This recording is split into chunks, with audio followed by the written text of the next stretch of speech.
নমস্কার বন্ধু, আজ আমি পনির ভুর্জি বানাচ্ছি। প্যানে তেল দিলাম, তেল গরম হতেই তাতে জিরে ফোড়ন।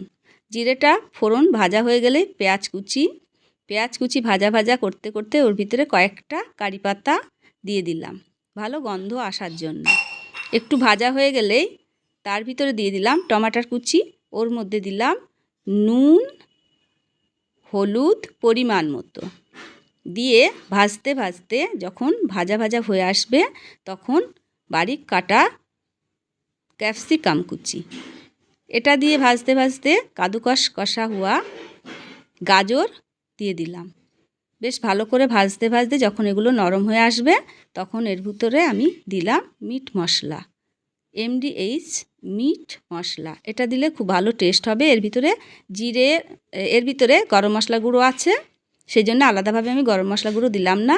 এগুলো পুরো ভাজা হয়ে গেছে দেখতেই পাচ্ছেন। এবার আমি এর ভিতরে পনির মেখে আমি ঝুরঝুরে করে রেখেছি সেগুলো মিশিয়ে দিলাম।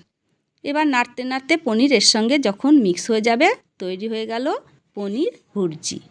রুটির সঙ্গে খেতে বহুত টেস্টি। অবশ্যই সাবস্ক্রাইব, কমেন্ট, লাইক করবেন, শেয়ার করবেন। Thank you.